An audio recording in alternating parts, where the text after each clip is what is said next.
गं गणपते नमः।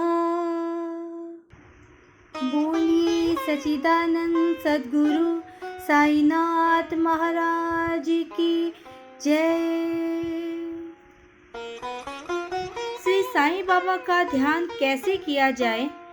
उस सर्वशक्तिमान की प्रकृति अगाध है, जिसका वर्णन करने में वेद और सहस्त्रमुखी शेषनाग भी अपने को असमर्थ पाते हैं।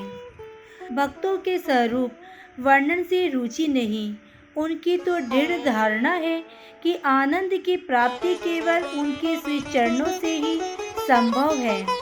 उनके चरण कमलों के ध्यान के अतिरिक्त उन्हें अपनी जीवन के सर्वोच्च लक्ष्य की प्राप्ति का अन्य मार्ग विदित ही नहीं।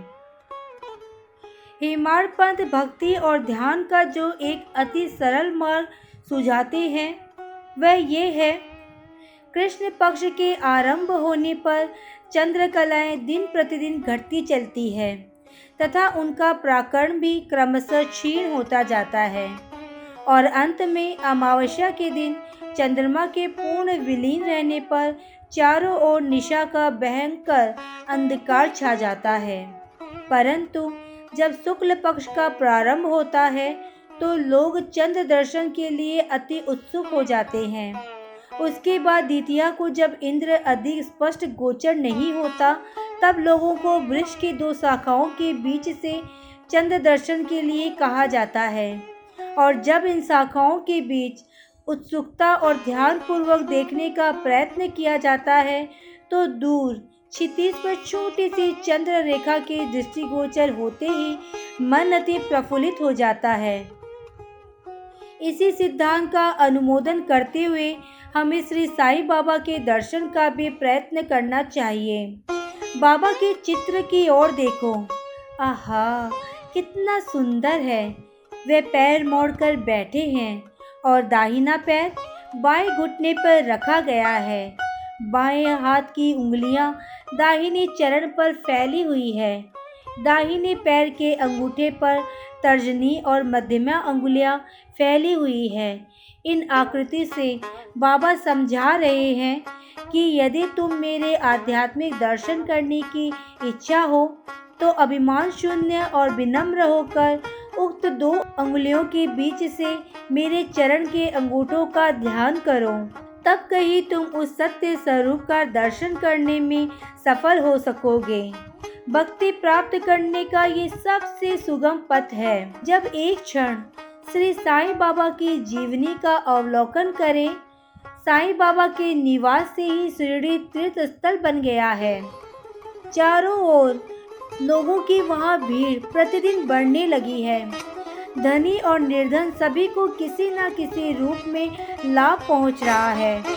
बाबा के असीम प्रेम, उनके अद्भुत ज्ञान भंडार और सर्वव्यापकता का वर्णन करने की सामर्थ्य किसे है? धन्य तो वही है जिसे कुछ अनुभव हो चुका है। कभी कभी वे ब्रह्मा में निमग्न रहने के कारण दीर्घ मौन धारण कर लिया करते थे। कभी कभी वे चैतन्य गण और आनंद मूर्ति बन भक्तों से घिरे हुए रहते थे। कभी दृष्टांत देते तो कभी हास्य विनोद किया करते थे।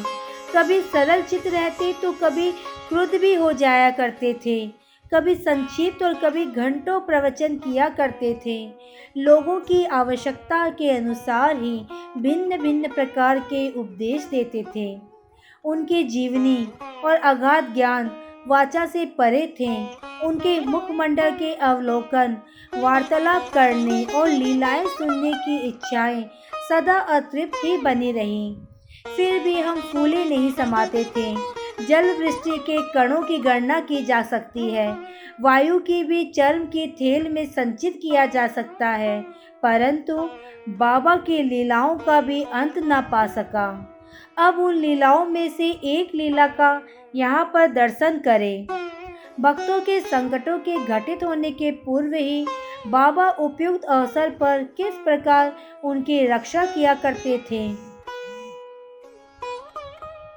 श्री बाला साहेब मिरिकर, जो सरदार काका साहेब के सुपुत्र तथा कोपर गांव के मामलदार थे, एक बार दौरे पर चितली जा रहे थे, तभी मार्ग में वे साईं बाबा के दर्शनार्थ शिरडी पधारे।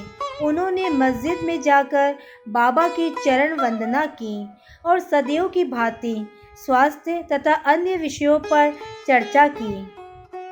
बाबा ने उन्हें चेतावनी देकर कहा कि क्या तुम अपनी द्वारका माई को जानते हो? श्री बाला साहेब इसका कुछ अर्थ न समझ सके, इसलिए वे चुप रहे।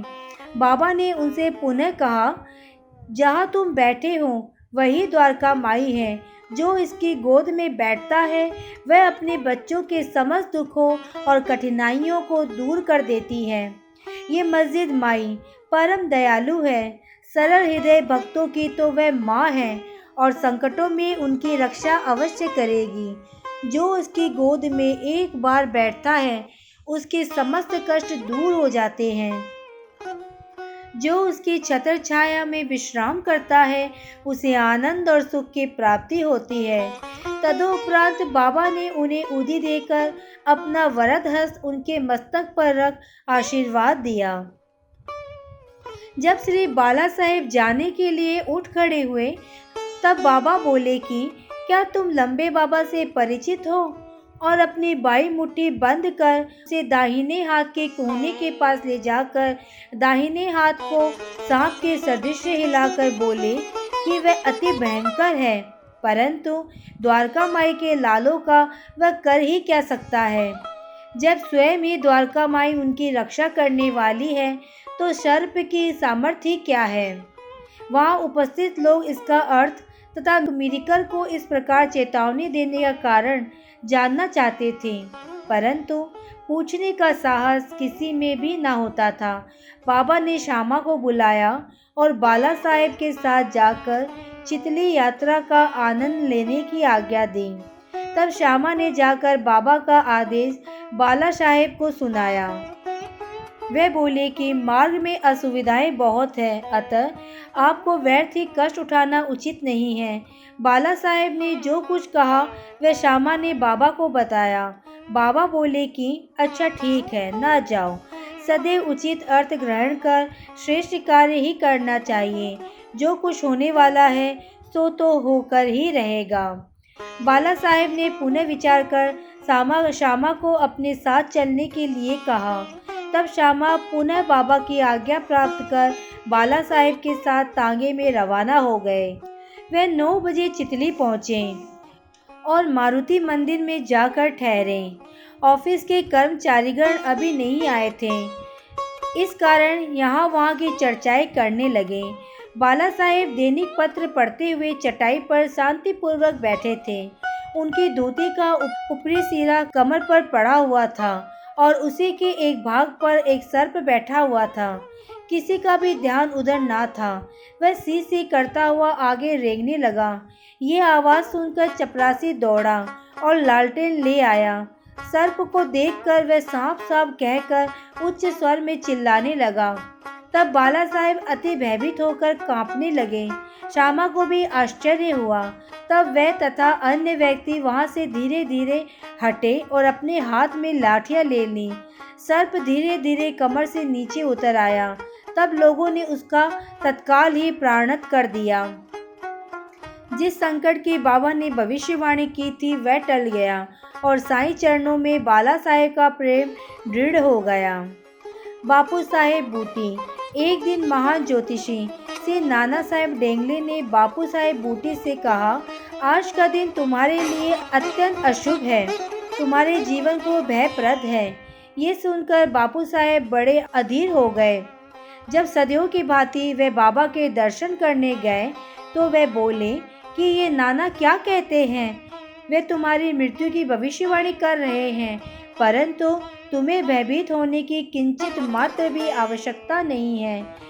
इनसे दृढ़तापूर्वक कह दो कि अच्छा देखें काल मेरा किस भांति अपहरण करता है। जब संध्या समय बापू अपने शौच गृह में गए तो वहां उन्हें एक सर्प दिखाई दिया। उनके नौकर ने भी सर्प को देख लिया और उसे मारने को एक पत्थर उठाया। बापू साहेब ने एक लंबी लकड़ी मंगवाई, परंतु लकड़ी आने से पूर्व ही वह सांप दूरी पर रेंगता हुआ दिखाई दिया और तुरंत ही दृष्टि से ओझल हो गया। बापू साहेब को बाबा के अभयपूर्ण वचनों का स्मरण हुआ और बड़ा ही हर्ष हुआ। अमीर शंकर कोल्ले गांव का निवासी था, जो कोपर गांव तालुके में है। वह जाति का कसाई था और बांद्रा में दलाली का धंधा किया करता था। वह प्रसिद्ध व्यक्तियों में से एक था। एक बार वह गठिया रोग से अधिक कष्ट पा रहा था। जब उसे खुदा की स्मृति आई, तब काम धंधा छोड़कर वह शिरडी आया और बाबा से रोग निवृत्ति की प्रार्थना करने लगा। तब बाबा ने उसे चावड़ी में रहने की आज्ञा दे दी। चावड़ी में उस समय एक अस्वास्थ्यकारक स्थान होने के कारण इस प्रकार के रोगियों के लिए सर्वथा ही अयोग्य था।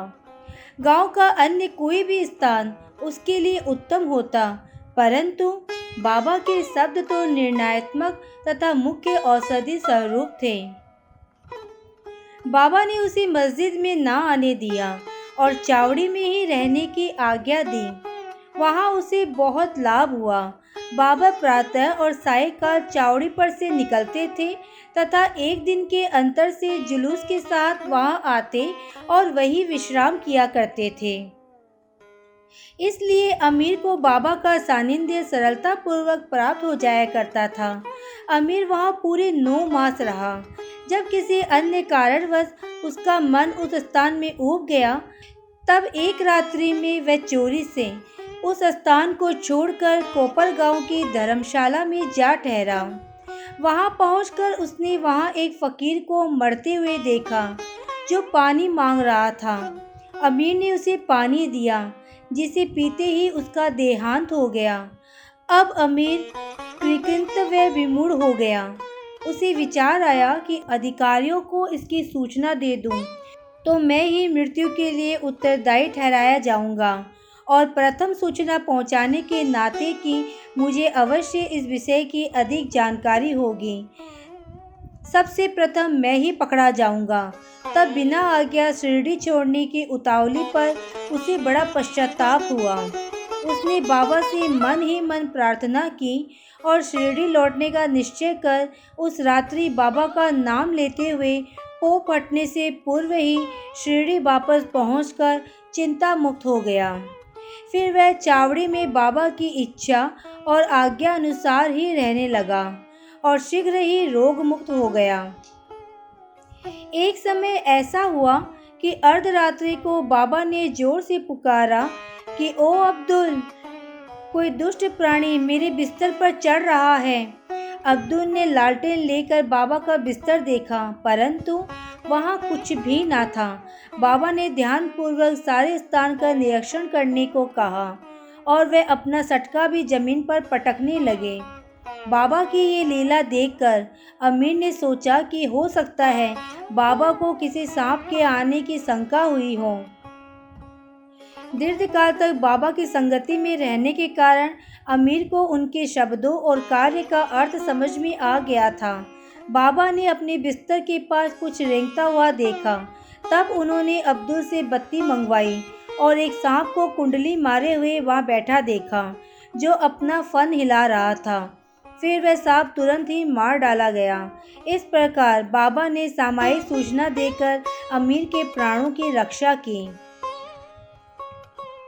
हेमाड़पंत, बिच्छू और सांप। बाबा की आज्ञा अनुसार काका साहिब दीक्षित श्री एकनाथ महाराज के 2 ग्रंथों भागवत और भावार्थ रामायण का नित्य पारायण किया करते थे। एक समय जब रामायण का पाठ हो रहा था, तब श्री हेमाड़पंत भी श्रोताओं में सम्मिलित थे। अपनी माँ के आदेशानुसार किस प्रकार हनुमान जी ने श्री राम की महानता की परीक्षा ली, ये प्रसंग चल रहा था। सब श्रोता जन मंत्र मुग्ध हो रहे थे तथा हेमाड़पंत की भी वही स्थिति थी। पता नहीं कहाँ से एक बड़ा बिच्छू उनके ऊपर आ गिरा और उनके दाहिने कंधे पर बैठ गया, जिसका उन्हें कोई भान तक न था। ईश्वर को श्रोताओं की स्वयं रक्षा करनी पड़ती है। अचानक ही उनकी दृष्टि कंधे पर पड़ गई। उन्होंने उस बिच्छू को देख लिया। वह मृत प्राय सा प्रतीत हो रहा था, मानो वह भी कथा के आनंद में तल्लीन हो। हरी इच्छा जानकर उन्होंने श्रोताओं में बिना विघ्न डाले उसे अपनी धोती के दोनों सिरे मिलाकर उसमें लपेट लिया और दूर ले जाकर बगीचे में छोड़ दिया। एक अन्य अवसर पर संध्या समय काका साहेब बाड़ी के ऊपरी खंड में बैठे हुए थे। तभी एक सांप खिड़की की चौखट के एक छिद्र में से भीतर घुस आया और कुंडली मारकर बैठ गया। बत्ती लाने पर पहले तो वह थोड़ा चमका, फिर वहीं चुपचाप बैठा रहा और अपना फन हिलाने लगा। बहुत से लोग छड़ी और डंडा लेकर वहां दौड़े, परंतु वह एक ऐसी सुरक्षित स्थान पर बैठा था जहां उस पर किसी के प्रहार का कोई भी असर न पड़ता था। लोगों का शोर सुनकर वह शीघ्र ही उसी छिद्र में से अदृश्य हो गया।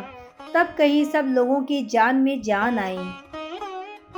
बाबा के विचार। एक भक्त मुक्ताराम कहने लगा कि चलो, अच्छा ही हुआ जो एक जीव बेचारा बच गया। श्री हेमाड़पंत ने उसकी अवहेलना कर कहा कि सांप को मारना ही उचित है। इस कारण इस विषय पर वाद विवाद होने लगा। एक का मत था कि सांप का उसी सदृश जंतुओं को मार डालना ही उचित है, किंतु दूसरे का इसके विपरीत मत था। रात्रि अधिक हो जाने के कारण किसी निष्कर्ष पर पहुंचे बिना ही उन्हें विवाद स्थगित करना पड़ा। दूसरे दिन ये प्रश्न बाबा के समक्ष लाया गया। तब बाबा निर्णयात्मक वचन बोले कि सब जीवों में और समस्त प्राणियों में ईश्वर का निवास है, चाहे वह सांप हो या बिच्छू। वह ही इस विश्व के नियंत्रण करता है और सब प्राणी सांप, बिच्छू इत्यादि उनकी आज्ञा का ही पालन किया करते हैं। उनकी इच्छा के बिना कोई भी दूसरों को नहीं पहुंचा सकता। समस्त विश्व उनके अधीन है तथा स्वतंत्र कोई भी नहीं। इसलिए हमें सब प्राणियों से दया और स्नेह करना चाहिए। संघर्ष एवं वैमनस्य या संहार करना छोड़कर शांत चित्त से जीवन व्यतीत करना चाहिए। ईश्वर सबका ही रक्षक है। श्री सद्गुरु साईनाथ प्रणवस्तु। शुभम भवतु। ओम श्री साई नाथाय नमः।